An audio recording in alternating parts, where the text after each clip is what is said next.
وہ اٹھ کھڑی ہوئی۔ امی، امی مجھے گھر جانا ہے۔ ماں کو تلاش کرنے میں اسے مشکل نہیں ہوئی۔ کیوں بھائی، ابھی تو آئے ہیں؟ آنٹی بھی قریب ہی موجود تھیں۔ میری طبیعت ٹھیک نہیں۔ اس کا اترا چہرہ واقعی بات کو سچ ثابت کر رہا تھا۔ کیا ہوا؟ ابھی تو ٹھیک تھی۔ امی پریشان ہو گئی۔ میرا خیال ہے نظر لگ گئی۔ لگ بھی تو کتنی پیاری رہی ہے۔ آنٹی نے پورے وثوق سے اپنا خیال ظاہر کیا۔ اندر چل کر لیٹ جاؤ، ابھی ٹھیک ہو جاؤ گی۔ امی کے کہنے پر اس نے نفی میں سر ہلایا اور بولی، پلیز آنٹی، اپنے ڈرائیور سے کہیں مجھے گھر چھوڑ آئے۔ سنیا، یہ کیا پاگل پن ہے؟ امی نے سمجھانا چاہا، مگر جس شدت سے وہ آج ضد کر رہی تھی، ایسا پہلے کبھی نہیں ہوا تھا۔ آخر وہ ان کے ڈرائیور کے ساتھ گھر آ گئی، میری سوچ کے ساتھ شریک، میری ہر کیفیت کو سمجھنے والا، میرے دل کے ساتھ جس کا دل دھڑکے۔ وہ میرے ساتھ بیٹھ کر چاندنی رات کی خوبصورتی پر باتیں کرے، شعر کہے اور مجھ سے بھی سنے۔ ہم کائنات کے ہر رنگ پر باتیں کریں اور اس بات پر حیران ہوں، ہماری پسند ناپسند کتنی ملتی جھلتی ہے۔ اور میں اب تک کی بیتی اپنی زندگی کا ہر دکھ اور سکھ اس سے کہہ ڈالوں۔ مجھے کس کس بات نے رلایا، میں کن لوگوں سے مل کر اداس ہوئی اور کن باتوں نے مجھے خوش کر دیا۔ وہ قدم قدم پر مجھے اپنی محبت کا یقین دلائے اور مجھے احترام دے۔ لوگ کہتے ہیں سنیا تم خوش قسمت ہو، تمہیں اشبیل جیسا ساتھی ملا ہے، مگر مجھے ساتھ کہاں ملا ہے۔ میرا دل آج بھی اکیلا ہے۔ میری نظر تمہاری اس نگاہ کی پیاسی ہے جس میں میری قدر، میرا احترام، میرے لیے خلوص و محبت ہو۔ اگر زندگی یوں بیتے کہ تم ہم قدم تو ہو مگر تم سے بات کرتے میری زبان رک رک جائے، میں کبھی تمہیں نظر بھر کر دیکھنے کی ہمت خود میں نہ پا سکوں، تمہارے قدم سے قدم ملا کر چلتے میرا اعتماد ڈول ڈول جائے، تو پھر اس سے بڑھ کر بد نصیبی کیا ہوگی؟ کنواں قریب ہو اور میں پیاسی رہوں، یہ سزا نہیں تو پھر کیا کہا جائے اسے؟ کبھی کبھی میرا دل چاہتا ہے میں تمہارے نام کی یہ انگوٹھی اپنے ہاتھ سے اتار دوں، یہ رشتہ ختم کر دوں۔ تمہیں پتا تو چلے میں اتنی بھی ارزاں، اس قدر بھی ہلکی نہیں ہوں، مگر یہ میرا دل، یہ پاگل ہے، تمہارے لیے مانتا ہی نہیں، سنتا ہی نہیں۔ اس نے عشق کیا ہے اور اب میں سمجھتی ہوں یہ عشق ایک سزا کا نام ہے، اپنی ذات کی نفی کا نام ہے، رول دیتا ہے، جینے دیتا ہے نہ مرنے دیتا ہے۔ تم ایک بات مسکرا کر لو، میں ساری رات مارے خوشی کے سو نہیں سکتی، تم نظر انداز کر دو، میں مارے غم کے سو نہیں سکتی، اور میرے بدن میں درد کی ایسی لہریں اٹھنے لگتی ہیں جو الفاظ میں بیان کر ہی نہیں سکتی۔ خدا کرے تم بھی مجھے چاہو اور اتنا ہی چاہو جیسے میں تمہیں چاہتی ہوں۔ آنسو تھمنے میں نہیں آتے تھے۔ وہ خود کو سمجھاتی تھی، حوصلہ دیتی تھی، مگر دل اس کے اختیار میں نہیں تھا۔ امی کو آنٹی یہاں گھر تک ڈراپ کر گئیں۔ وہ رات کو خاصی لیٹ آئی تھی۔ آتے ہی سنیا کو اس غیر ذمہ دارانہ رویے پر ڈانٹا۔ شکر کرو تمہاری آنٹی بہت اچھی ہیں، مگر وہاں دوسرے لوگ بھی تھے، اور پھر اشبیل نے بھی تمہارے بارے میں پوچھا۔ یہ سن کر خاصی حیرت کا اظہار کیا کہ تم گھر واپس آ چکی ہو۔ ابھی میں اس کے گھر میں نہیں ہوں، اپنے گھر میں ہوں، اپنی مرضی سے کہیں سے کسی بھی وقت اٹھ کر آ سکتی ہوں۔ ہیں؟ یہ کیا ہوا ہے تمہیں؟ کیسی باتیں کر رہی ہو؟ میں ٹھیک کہہ رہی ہوں امی، اسے خوامخواہ رعب جمانے کا شوق ہے، وہ بھی صرف مجھ پر۔ فضول باتیں مت کرو، بہت اچھا، بڑا سمجھدار لڑکا ہے، اور سب سے بڑھ کر وہ تمہارے اتنی محبت کرنے والے تایا جان کا بیٹا ہے۔ ہاں تو اسی لیے برداشت کر رہی ہوں اسے۔ وہ پھر چیخ کر بولی تھی۔ اتنے دھیمے مزاج والی لڑکی کا یوں چلانا! امی تو حیران پریشان اس کی صورت دیکھنے لگیں۔ کیا تم روتی رہی ہو سنیا؟ وہ اس کے قریب آئیں اور بڑی ملامت سے شانے پر ہاتھ رکھ کر پوچھنے لگی۔ ہاں، میں روتی رہی ہوں، مجھے رونا ہی چاہیے کہ مستقبل میں میری آنکھوں میں آنسوؤں کو مستقل جو رہنا ہے۔ خدا نہ کرے بیٹا، کیوں میرا دل دہلاتی ہو؟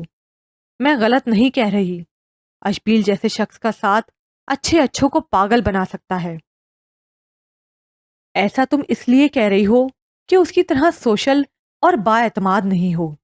بہت جھجک ہے تم میں، لوگوں سے ملتے ہوئے گھبراتی ہو۔ اشبیل کے ساتھ رہو گی تو پھر لوگوں میں اٹھنا بیٹھنا بھی پڑے گا، ہے نا؟ امی کے انداز سے نرمی غائب ہو گئی۔ وہ افسوس اور کچھ خفگی کے تاثرات کے ساتھ اسے دیکھنے لگی۔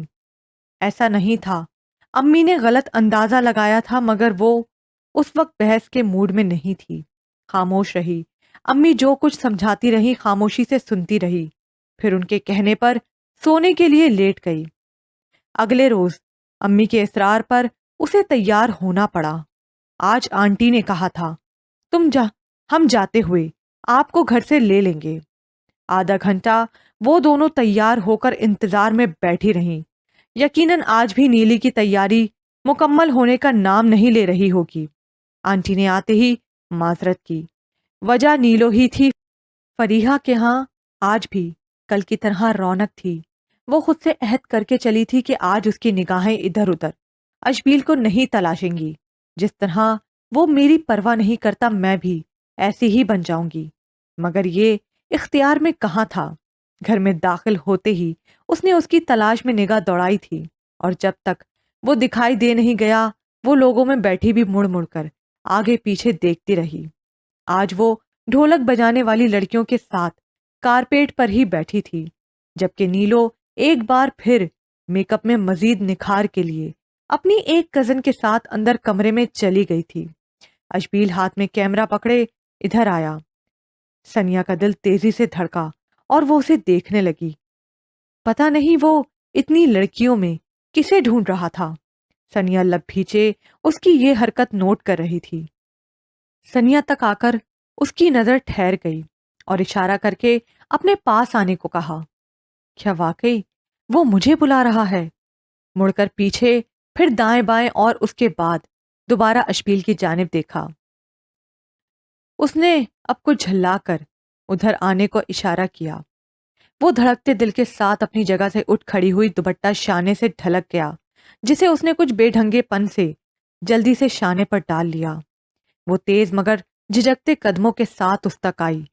اس کے قریب آنے پر اشبیل نے اپنے پیچھے آنے کا اشارہ کیا اور نسبتاً ایک کم ہجوم والی جگہ پر آ کھڑا ہوا۔ یہاں صرف بچے اپنے کھیل کھیلنے میں مصروف تھے۔ کل کیا آفت ٹوٹی تھی تم پر؟ چھوٹتے ہی کڑے تیوروں کے ساتھ سوال ہوا۔ جی میں سمجھی نہیں۔ وہ تو دل میں جانے کیا کیا اندازے لگاتی چلی آئی تھی، اس اچانک حملے پر بوکھلا ہی تو گئی۔ کیا میں فارسی بول رہا ہوں؟ آنکھیں غصے سے لال لال سی بھی تھیں۔ یقیناً نہیں، اس نے جھٹ سے نفی میں سر ہلا دیا۔ کبھی نیلو کو دیکھا ہے ڈرائیور کے ساتھ کہیں اکیلے آتے جاتے؟ وہ جہاں بھی جاتی ہے امی کو ساتھ لے کر جاتی ہے۔ اوہ، اب وجہ سمجھ میں آئی۔ میری طبیعت خراب ہو گئی تھی۔ وہ شرمندہ بھی تو بہت ہوئی تھی۔ اس کے انداز پر اور سر جھکائے صفائی پیش کرنے کی کوشش کی تھی۔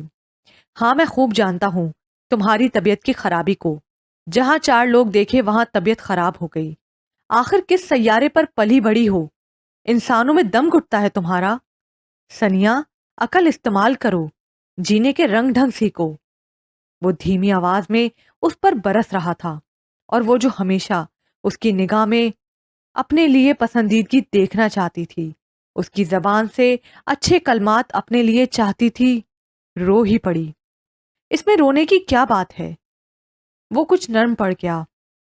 میں کوشش تو کرتی ہوں مگر نہیں بن سکتی ان کی طرح۔ تمہیں کس نے کہا ہے کہ ان کی طرح بن جاؤ؟ آپ نے۔ وہ انگلی کی پوروں میں اپنے آنسو سمیٹتے ہوئے بولی۔ کب کہا ہے میں نے؟ مگر آپ کا مطلب تو یہی تھا۔ رونے کی وجہ سے آواز بھاری ہو رہی تھی۔ میرا مطلب ہرگز یہ نہیں تھا۔ جاؤ اب بیٹھو جا کر۔ ایک تو فوراً نیر بہنے لگتے ہیں۔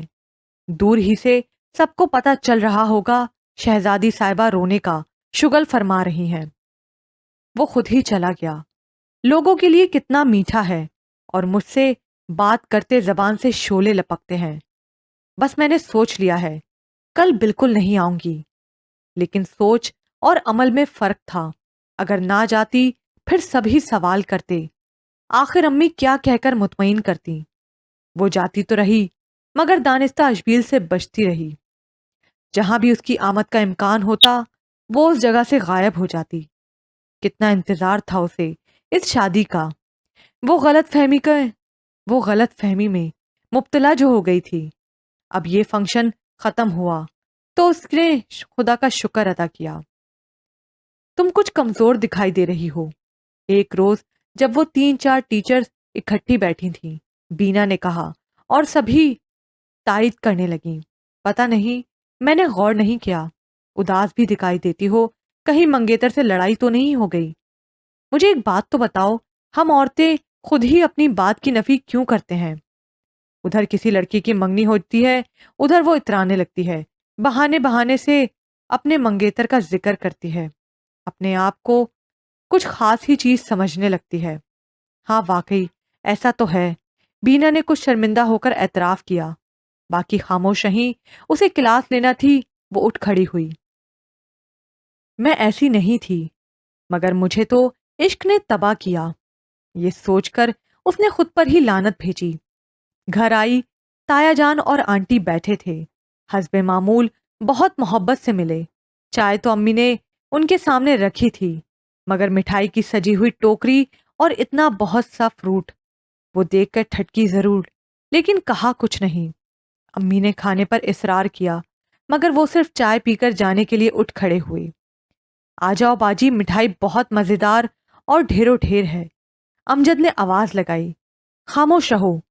امی اسے ڈانٹ کر کمرے میں اس کے پاس چلی آئیں، اپنے ساتھ لگایا، آنکھیں بھیگ گئیں۔ پتہ ہے آج وہ دونوں کیوں آئے تھے؟ تمہیں ہمیشہ کے لیے اپنے گھر لے جانے کی تاریخ مانگ رہے تھے۔ مگر امی اتنی جلدی؟ وہ حیران ہوئی۔ جلدی تو نہیں ہے بیٹا، کتنے سال تو ہو گئے نسبت کو، اشبیل بھی اپنے پیروں پر کھڑا ہے، تمہارا میرا ساتھ بس اتنا ہی تھا۔ اللہ تمہیں خوش رکھے، اپنے گھر جا کر اتنی مگن اور مطمئن رہو، کبھی میکے کی یاد نہ آئے۔ امی ابھی سے جدائی کے احساس سے اداس تھیں، وہ بھی عجیب سی کیفیت کا شکار آنسو ضبط کرنے کی کوشش میں سر جھکائے بیٹھی تھی۔ اسے یوں بیٹھا دیکھ کر امی نے اپنے آنسو پوچھ ڈالے اور بولی، میں نے تمہیں بھی اداس کر دیا۔ یہ تو خوشی کی بات ہے، تمہیں بہت اچھا گھر ملا ہے، تم وہاں خوش رہو گی انشاءاللہ۔ اب اٹھو، کپڑے تبدیل کرو، منہ ہاتھ دھو کر کھانا کھانے کے لیے کچن میں آ جاؤ۔ باجی جلدی آؤ، میں 3 گلاب جامن اور 1 برفی کا پیس کھا چکا ہوں، ابھی بھی مٹھائی جوں کی توں ہے، میرا ہاتھ بٹاؤ۔ وہ آنسو پونچھ کر مسکراتی ہوئی باہر آ گئی۔ یہ یہیں رہنی ہے، اتنا مت کھاؤ۔ امی نے اسجد کو ڈانٹا، پھر سنیا سے بولی، پلیٹیں لے کر آؤ، میں پڑوسیوں کے ہاں بھجوا دوں۔ امی ابھی نہیں، جب ہم دونوں کا کھا کھا کر دل بھر جائے پھر بھجوا دیے گا۔ یہ مشورہ بھی اسجد کا تھا، دونوں نے اتفاق نہیں کیا۔ کھانا کھاتے ہوئے اس نے سوچا تھا تایا جان اور آنٹی نے اشبیل کی مرضی معلوم کرنے کے بعد ہی تاریخ لینے کا پروگرام بنایا ہوگا، شاید آج اس کا بھی فون آ جائے۔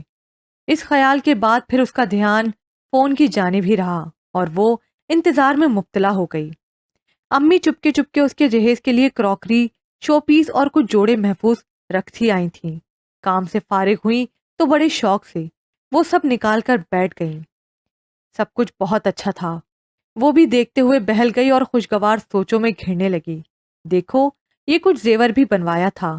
ہائے امی، چپکے چپکے آپ نے کیا کیا تیار کر لیا، اور کتنا اچھا ہے یہ سب، مجھے آپ پر بہت پیار آ رہا ہے میری پیاری امی۔ اچھا یہ چوڑیوں کا ڈیزائن دیکھو، اگر تمہیں اچھا لگ رہا ہے تو ٹھیک، ورنہ تبدیل کروا لیں گے۔ نہیں امی، ایسے ہی رہنے دیں۔ وہ ہاتھ میں لے کر دیکھنے لگی۔ یہ سب دیکھتے اور پھر سنبھال کر رکھتے انہیں خاصا وقت لگ گیا۔ امی کہہ رہی تھی، وہ لوگ اگلے ماہ کی کوئی تاریخ چاہ رہے ہیں، تم اب اسکول جانا چھوڑ دو اور میرے ساتھ شاپنگ مکمل کرو۔ ہم کل بازار چلیں گے، رات کو میرے ساتھ بیٹھ کر لسٹ بنانا۔ یوں وہ اور امی رات 12 بجے تک بڑی اچھی مصروفیت میں گھری رہیں، مگر جب بستر پر آئی تو پھر انہی سوچوں نے گھیر لیا۔ تو آج بھی میں منتظر رہی، تم نے خبر نہیں لی، بہت خوب، تم مجھے نظر انداز کرنے کی پالیسی پر قائم ہو۔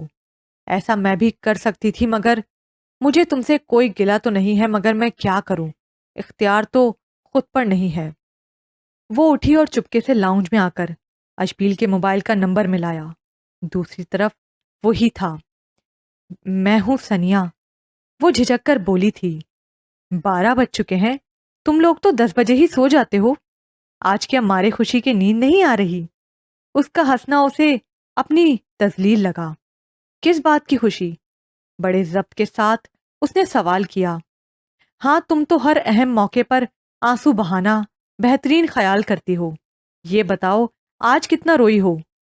اب وہ کیا جواب دیتی؟ بولو، کیوں فون کیا؟ میں اتنی اچھی فلم لگائے بیٹھا تھا۔ آپ دیکھیں فلم، میں نے منع کیا ہے کیا؟ زچ ہو کر وہ بولی تھی۔ اتنا خفا کیوں ہو رہی ہو؟ میں کہاں خفا ہو رہی ہوں، اور اگر ہو بھی جاؤں تو آپ کو کیا فرق پڑتا ہے؟ اور کیا، تم نے ہر وقت خفا خفا رہ کر چارم ہی ختم کر دیا ہے۔ ٹھیک ہے، خدا حافظ، وہ بھیگے لہجے میں بولی تھی۔ ایئی، انداز چونکا دینے والا ہے۔ کہیں تم خودکشی کا ارادہ تو نہیں باندھ چکی؟ وہ مصنوعی فکر سے کہہ رہا تھا۔ ہاں، کر لیا ہے، آپ سے شادی کرنا خودکشی ہی تو ہے۔ تو کس نے مجبور کیا ہے؟ اچانک اس کے انداز میں ٹھنڈک اتر آئی۔ مجبور تو ہوں میں، میرے ابو کی وجہ سے۔ تم اپنے تایا کی بات نہیں ٹال سکتی، میں منع کر دوں گا۔ اشبیل، وہ رو پڑی۔ ایسا مت کرنا، میں مجبور ہوں، اپنے دل کی وجہ سے۔ وہ روتی رہی، بس روتی رہی، پھر ریسیور رکھ دیا۔ اظہار محبت عورت کو زیب نہیں دیتا۔ مرد ایسی عورت کو سر آنکھوں پر نہیں بٹھایا کرتا، مگر دل نے اسے یہ سب کہنے پر مجبور کر دیا تھا۔ خدایا، کیا گناہ تھا میرا، کیوں یہ سزا دی، کیوں یہ گرہ میرے دل میں لگائی؟ اے عشق مجھے برباد نہ کر، میں سب کچھ پا کر بھی تہی دامہ ہوں، صرف اس جذبے کی وجہ سے۔